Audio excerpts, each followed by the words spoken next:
우크라이나에서의 전쟁이 2년을 훌쩍 넘기고 있다는 사실에 많은 이들이 놀라고 있습니다. 사실 러시아가 우크라이나를 침공한 후 이렇게 장기전으로 치닫게 될지 아무도 예상하지 못했습니다. 전쟁 초반 러시아의 일방적인 양상으로 금방 종료될 것이라는 예상이 많았죠. 이후에는 우크라이나의 대반격으로 전황이 역전될 것이라는 전망도 있었습니다. 하지만 많은 사람들의 예상과 전망은 빗나갔는데요. 현재는 누구를 위한 전쟁인지 알 수 없는 소모전만 계속되고 있는 상황입니다. 이렇게 2년 넘게 계속되고 있는 우크라이나 전쟁은 전 세계에 많은 시사점을 주고 있습니다.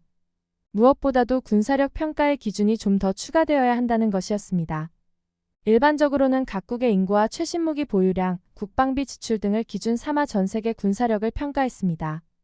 그러나 우크라이나 전쟁의 장기화와 양상을 통해 위의 기준 등을 삼은 글로벌 파이어파워 순위가 실제 전쟁에서는 의미가 없다는 것을 알 수 있었습니다. 그렇다면 현 상황에 맞는 군사력을 평가하기 위해서는 어떤 지표를 추가해야 할지 왈가왈부가 많습니다. 일각에서 말하고 있는 한 가지 지표를 더 추가한다면 대한민국이 중국도 넘어서 전 세계 2, 3위의 군사력을 갖게 된다고 해 화제가 되고 있습니다. 또한 러시아 침공 후 전망과는 다르게 우크라이나가 2년이 넘는 시간 동안 대응할 수 있는 이유도 설명이 가능하다고 하는데요. 어떤 지표를 가리키고 있는지 확인해 보겠습니다. 그 어떤 누구도 개전 초기에는 우크라이나가 이렇게 오랜 시간 버틸 수 있을 거라 생각지 못했을 겁니다. 쉽게 세계 군사력 순위만 봐도 누구나 예상 가능한 승패였습니다. 당시 2022년 기준 러시아는 세계 군사력 2위였고 우크라이나는 22위였습니다. 또한 러시아는 워낙 무기 강국이었죠. 그러나 우리가 알다시피 결과는 예상을 전혀 빗나갔습니다. 최근 무기가 급속도로 발전하고 있는 탓에 무기가 곧 전쟁의 승패를 가늠한다는 일각의 시각은 우크라이나에서는 완전히 이야기가 달랐습니다. 이에 군 전문가들은 우크라이나가 러시아와의 군사력 격차에도 불구하고 2년 동안 버틸 수 있었던 건 현역 병력을 제외한 예비군과 중군사 병력이 큰 역할을 했기 때문이라고 이야기하고 있습니다. 우크라이나의 군 전력 반 이상 예비군과 중군사 병력으로 이루어져 있다는 것만 봐도 충분히 이를 뒷받침하고 있었습니다. 특히 그들은 전쟁 초창기 러시아의 진군을 막아내고 반격할 때 곳곳에서 큰 역할을 해주었습니다. 대표적인 사례로 제2의 죽음의 숙녀라고 불리던 여성 저격수 차콜이 있었습니다. 우크라이나군 SNS에 의하면 차콜은 2017년 남동생이 자신을 자랑스럽게 여기도록 우크라이나 해병대에 입대했었습니다. 입대 후 칠러 반군 세력과 러시아군이 장악한 우크라이나 동부 돈바스 지역에서 싸우다가 2022년 1월 전역했다고 전해지고 있습니다. 예비군 신분으로 일상생활을 하던 차콜은 러시아가 침공하자 다시 사선에 섰고 정확한 전공을 밝히진 않았지만 적지 않은 러시아군이 그의 검지에 의해 유명을 달리했다고 하죠.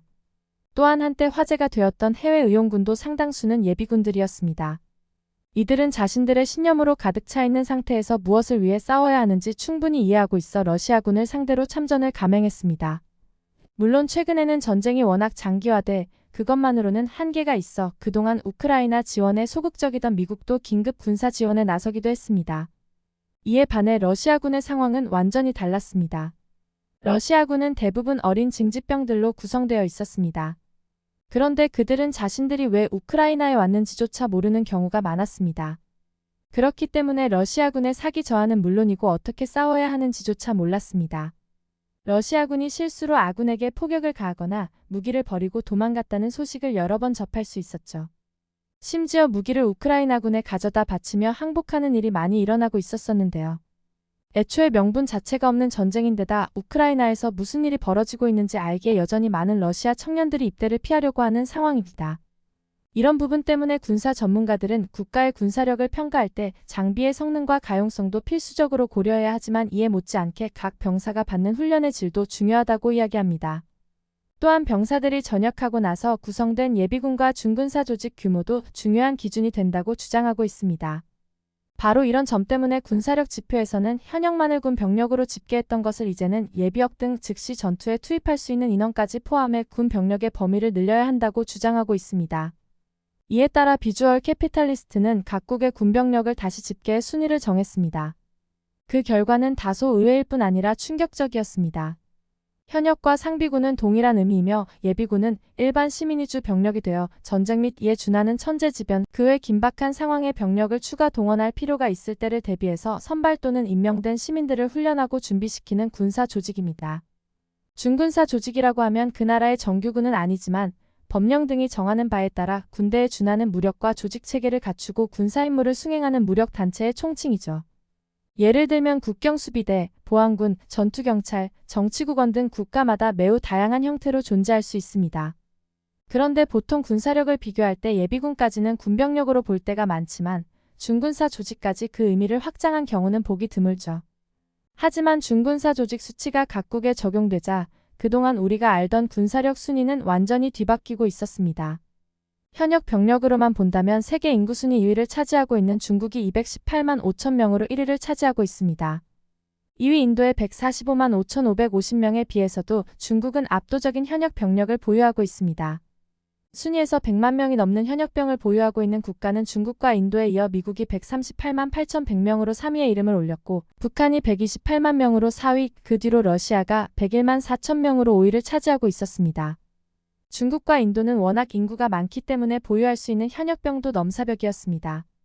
또한 군부 정권이나 독재 정권 등 정치 성향 또한 현역병 보유에 영향을 미치고 있었습니다. 그런데 이들 국가의 특징으로 예비군이나 준군사 조직은 차후에 반란이나 분란을 일으킬 소지가 다분해 특별히 신경 쓰지 않는 것으로 전해지고 있습니다.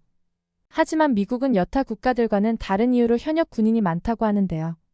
대부분 직업 군인이고 높은 임금이고 사회적으로 존경받고 있는 직업이기에 전역하지 않고 현역으로 남아있어 현역병 보유수가 많은 것이라고 합니다. 우리 한국은 현역 기준 60만으로 7위에 올라와 있습니다. 하지만 앞에서 꾸준히 언급해왔던 것처럼 예비군 병력이 추가된 진짜 순위는 이제부터입니다. 순위가 완전히 뒤바뀌는 것을 확인할 수 있습니다.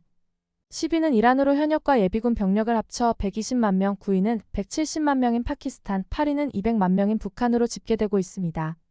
7위는 210만 명인 미국입니다. 그런데 현역 병력의 질이 우수해 예비군이 필요 없을 뿐더러 현역 입대 시 예비군이 되려면 8년 이상 복무를 해야 하는 특징을 가지고 있습니다. 6위는 바로 현재 전쟁 중인 우크라이나입니다. 현역병 보유로는 순위권에도 들지 못했던 나라지만 예비역까지 합하니 220만 명이나 되고 있었습니다. 계속해서 5위는 320만 명인 중국이고 4위가 우크라이나와 전쟁 중인 러시아인데 360만 명입니다. 러시아는 우크라이나보다 140만 명이 많지만 국토나 인구 대비 생각보다 많지 않다는 것을 알 수 있습니다. 두 나라가 생각보다 긴 시간 전쟁을 하고 있는 이유는 여기에 있었습니다. 러시아의 예비역들이 모두 우크라이나로 가는 건 아니죠. 사실상 예비역까지 거의 모두 동원 중인 우크라이나가 러시아를 상대로 어떻게 버틸 수 있는지가 설명이 가능한 부분입니다. 3위가 바로 우리 대한민국으로 예비역까지 포함 시 380만 명입니다. 예비군 포함 시 중국이나 러시아보다도 많다는 것을 알 수 있습니다. 2위는 세계 인구 1위인 인도로 510만 명이고 1위는 베트남으로 580만 명이나 됩니다. 베트남이 이렇게 많은 예비군을 보유하고 있다는 것은 다소 의외였습니다. 그런데 베트남에서 군인은 지역산업과 유착이 심해 뒷돈을 많이 받는 직업으로 알려졌습니다. 그래서 어떻게든 입대해서 짧은 기간이라도 복무하려는 경우가 많다는 것이죠. 또한 베트남은 인구가 1억 가까이 되기 때문에 징병제지만 우리나라와 달리 안 가려면 안 갈 수 있는 방법이 많습니다. 그러나 이렇게 예비역이 많다는 건 앞서 말했듯 경제적인 이유 때문이라 해야겠습니다. 우리 한국과는 반대 양상입니다. 현역병은 말할 것도 없고 부사관들도 사회 일반보다 임금이 적은 편에 속하고 있습니다. 단순히 돈을 벌기 위해 군인이 된다는 것은 쉽지 않은 일이라는 것입니다. 그럼에도 2위인 것은 대한민국이 징병제 국가인데다 20대 남성 대부분이 징집 대상에 포함되어 있고 이들 대부분이 국가의 부름에 기꺼이 응하기 때문이라 할 수 있습니다. 지금까지 확인한 순위는 현역병과 예비군까지만 포함시킨 건데 준군사 조직까지 포함되었던 2022년 순위에서는 격차가 더 벌어지는 경향이 나타났습니다. 당시 1위도 역시 베트남으로 1,052만 2천 명을 기록했는데요. 경찰 등의 준군사 조직들도 워낙 비리가 만연한 탓에 선호 직종이기 때문입니다. 2위는 776만 9천 명인 북한으로 워낙 국가 통제가 심해 준군사 조직의 비율이 높은 편입니다. 한 가지 이들은 북한 주민들의 통제가 목적이라 전투력을 어느 정도 기대할 수 있을지는 미지수입니다. 3위는 대한민국으로 671만 2,500명으로 기록되었는데요. 단 이때 순위는 작년을 끝으로 폐지된 경찰청 의무경찰과 해양경찰청 의무경찰이 포함된 거라 현재는 이보다 규모가 줄었다고 볼 수 있습니다. 하지만 적은 인구수로 이만큼 군사력을 높이고 있다는 것은 우리가 현재 처한 상황을 그대로 보여주고 있는 단면입니다. 4위는 513만 7,500명을 기록한 인도, 그 뒤를 이어 5위는 중국으로 415만 명입니다. 이렇게 준군사 조직까지 포함시 대한민국이 중국과 비교해 병력 면에서 최대 270만 명까지 우위를 차지할 수 있음을 확인할 수 있었습니다. 물론 전시가 되면 중국은 인구수가 많은 만큼 더 많은 병력을 징집할 것입니다. 실제적으로는 차이가 날 수 있지만 예비역과 중군사 조직까지도 포함한 군사력 순위가 유의미하다는 것은 사실입니다. 앞서 이야기한 것과 같이 2년을 훌쩍 넘기고 있는 우크라이나의 전쟁으로 추가되어야 할 지표에 따라 군사력에 대한 재평가가 이루어지고 있습니다. 군사력 순위는 국가들과의 관계 및 국제 정세를 이해하는 데 도움이 될 수 있는 지표입니다. 우리 한국도 지속해서 군사력 유지와 강화를 위해 전략적인 계획과 정책이 잘 수립될 수 있기를 바라는 바입니다. 영상을 끝까지 시청해주셔서 감사합니다.